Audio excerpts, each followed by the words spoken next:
माई Inigo हमारे प्रभु के अयोग्य तीर्थयात्री लंबे समय से पवित्र भूमि पर जाने, उपदेश देने और काफिरों के बीच भी मसीह में विश्वास के लिए मरने के लिए तैयार रहने की इच्छा रखता था। लेकिन हमारे प्रभु ने कुछ और ही सोचा। जब प्रभु अपने कंधों पर क्रूस के साथ प्रकट हुए, ओह उस क्षण जब पिता ने आपको आमंत्रित किया, यीशु मुझे इस अयोग्य सेवक को अपनी सेवा में लेने के लिए आपने मेरी ओर रुख किया और उन अविस्मरणीय शब्दों को मेरी आत्मा में अंकित कर दिया। यह मेरी इच्छा है कि आप हमारी सेवा करें।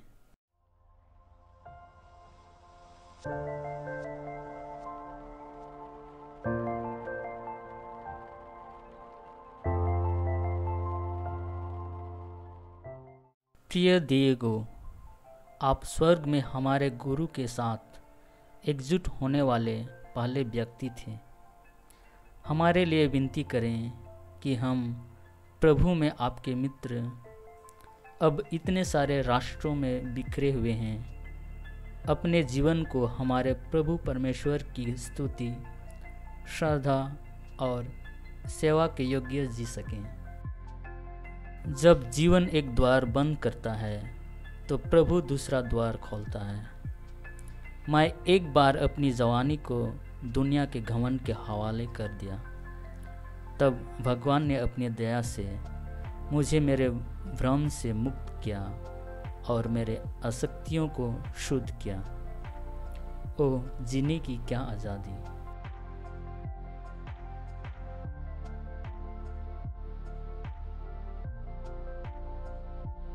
मसीह में मेरे प्रिय भाई मास्टर फ्रांसिस जेवियर, प्रभु में चिरस्थायी अभिवादन। आइए वादा करें कि जो कोई भी पहले स्वर्ग में प्रभु से मिलता है, वह फिर से मिलने का बेसब्री से इंतजार करते हुए अपनी प्रार्थनाओं के माध्यम से दूसरे का समर्थन करेगा। तब तक मैं अपने प्रभु में पूरी तरह से आपका हूँ। इग्नासियो।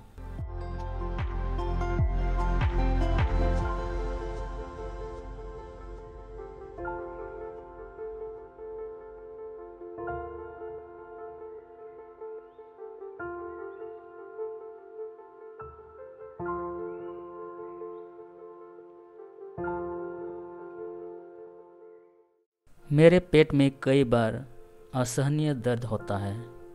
हमारे प्रभु ने मुझे मेरे पापों से मुक्त करने के लिए पीड़ा और मृत्यु को चुनकर कितना कष्ट सहा होगा। जीवन जो कुछ भी लाता है, उसके लिए मैं स्वतंत्र और खुला रहना चाहता हूँ।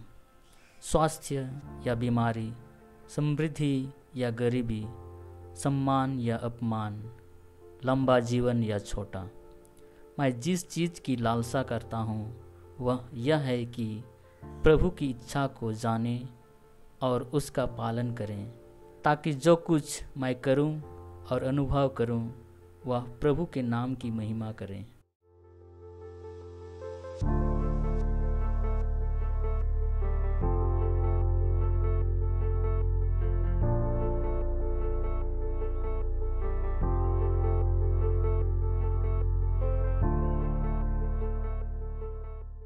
प्रभु यीशु, आपने अपनी दृष्टि हम पर टिका दी है। हम अयोग्य हैं और हमें अपने साथ एक व्यक्तिगत संबंध के लिए आमंत्रित किया है। जैसे जैसे हम आपको अधिक घनिष्ठ रूप से जानते हैं, आपको अधिक उत्साह से प्यार करते हैं और अधिक निकटता से आपका अनुसरण करते हैं, हम भी आत्म प्रेम, आत्म इच्छा और स्वार्थ से मुक्त हो जाएं, ताकि आप कई अन्य लोगों को जीवन की पूर्णता की ओर आकर्षित कर सकें जो आप प्रदान करते हैं।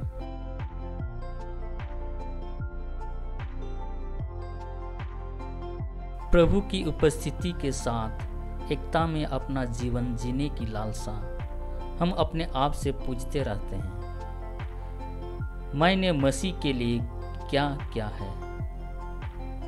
मैं मसीह के लिए क्या कर रहा हूँ? मुझे मसीह के लिए क्या करना चाहिए?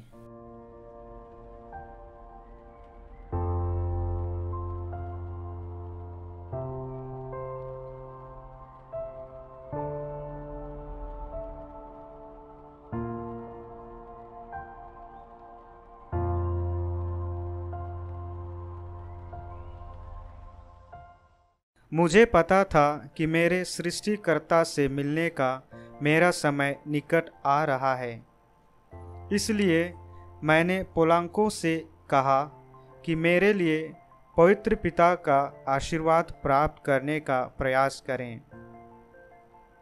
हालांकि उन्होंने यह नहीं सोचा था कि यह इतना ज़रूरी था, और अन्य काम करने के लिए उसने कहा कि वह इसे बाद में देखेगा। मैंने इसे उनके विवेकपूर्ण निर्णय पर छोड़ दिया। मैं उन लोगों के साथ बहुत ईमानदार था जिन पर मुझे भरोसा था, और मैं स्वीकार करता हूँ कि कभी कभी मैंने उनके साथ काफ़ी गंभीर व्यवहार किया, केवल अधिक से अधिक अच्छे की तलाश में। व्यक्तिगत रूप से अनुभव करने के बाद कि कैसे मुझे आसानी से दुष्ट आत्मा द्वारा धोखा दिया जा सकता है, मैंने महसूस किया कि धोखेबाज की चाल से सावधान रहने की कितनी सावधानी बरतने की आवश्यकता है।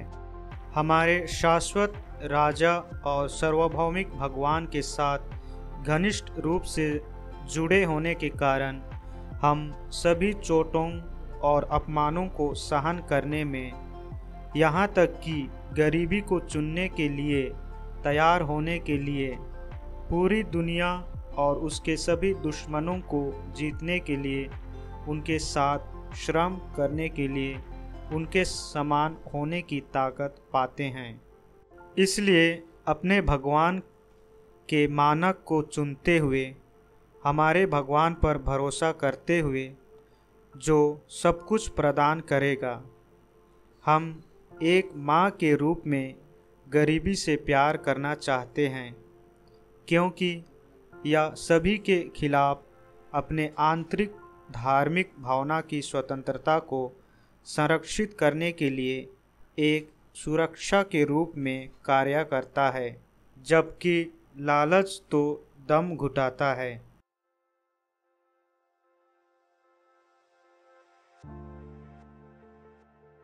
पुजारियों के संगठन में मदद करना समाज के मुख्यमंत्रियों के बीच सर्वोच्च मूल्य का कार्य माना जाना चाहिए। इसलिए हमारे विश्वविद्यालयों में आने वाले सेमिनारियों पर विशेष ध्यान दिया जाना चाहिए।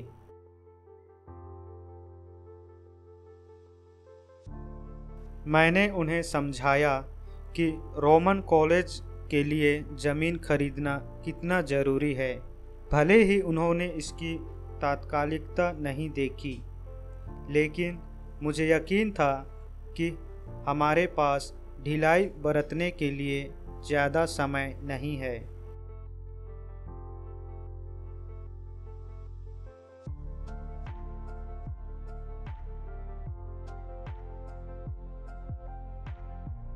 मेरे रब ने मेरे प्रति प्रेम के कारण और कितना कष्ट सहा। इस प्रेम से प्रभावित होकर मैं दुख में मसीह के साथ दुख महसूस करने के लिए तैयार हुआ। मसीह के साथ एक टूटी हुई आत्मा, इतना टूटा हुआ आंसू, और मसीह के साथ आंतरिक पीड़ा जिसने मेरे लिए यह सब सहन किया।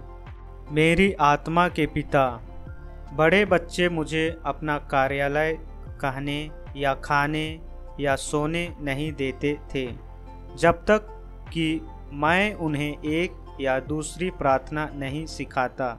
तब मुझे एहसास होने लगा कि स्वर्ग का राज्य ऐसे लोगों का है। कितना सच है! आपका सबसे छोटा और सबसे बेकार बेटा फ्रांसिस्को। जब मैं उजाड़ में होता हूँ तो कभी कभी मुझे लगता है कि भगवान ने मुझे मेरी शक्तियों पर छोड़ दिया है। भले ही ऐसा लगता है कि प्रभु ने अपने प्रचुर अनुग्रह और अपने प्रेम को वापस ले लिया है, फिर भी वे मेरे अनंत उद्धार के लिए पर्याप्त अनुग्रह प्रदान करते हैं।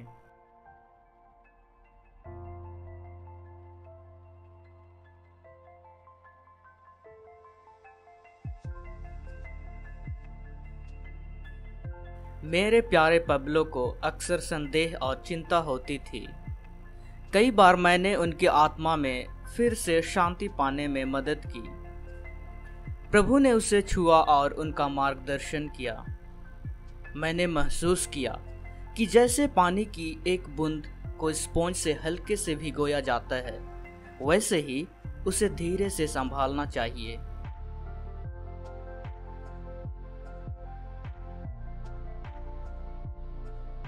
जब हम उजाड़ या निराशा में रहते हैं तो स्वीकार करने में मदद मिलती है कि हमारे सृष्टिकर्ता से प्राप्त शक्ति विरोधी ताकतों का विरोध करने और साहस खोजने के लिए पर्याप्त अनुग्रह पहले से ही उपलब्ध है।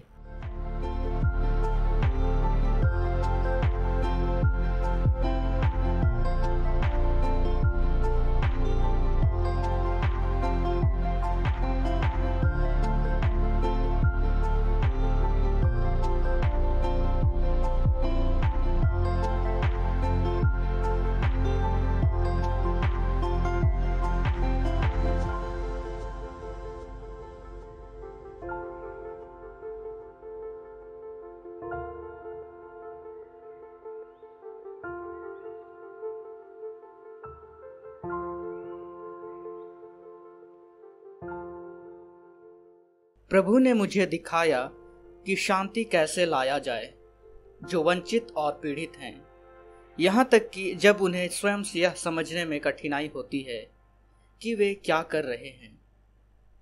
उन्होंने मुझे सिखाया कि किसी के अभिमान का देह यातना और अपने को खाली करने से कहीं बेहतर है आत्म प्रेम, आत्म इच्छा और आत्मरुचि। ये तीन चीजें प्रार्थना के लंबे घंटों से कहीं बेहतर है। मदद के लिए अलग अलग लोगों को अलग अलग तरीकों की ज़रूरत होती है। कुछ को बच्चों के रूप में दूध देकर निर्देशित किया जाता है, जबकि अन्य को पपड़ी के साथ रोटी खिलाना होता है।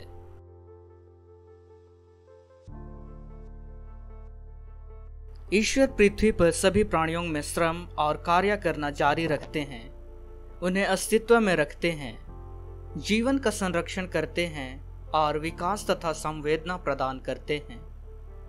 वह मुझ में रहते हुए मुझ में अपने प्रेम के रचनात्मक श्रम को भी जारी रखते हैं। मुझे अपना मंदिर बनाता है क्योंकि मैं उसकी छवि में बनाया गया हूँ।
जब उन्हें यकीन था कि उनके लिए इस धरती से जाने का समय आ रहा है, तो उन्होंने किसी को आशीर्वाद देने और उत्तराधिकारी का नाम लेने के लिए नहीं बुलाया।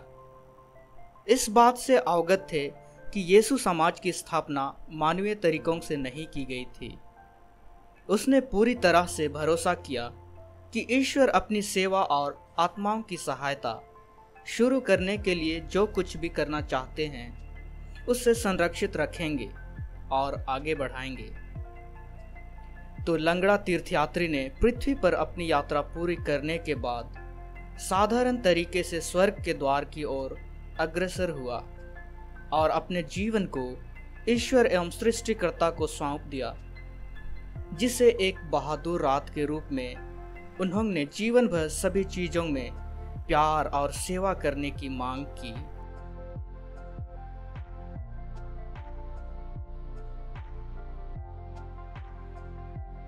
वह एक सामान्य तरीके से इस दुनिया से चले गए। पोलांको।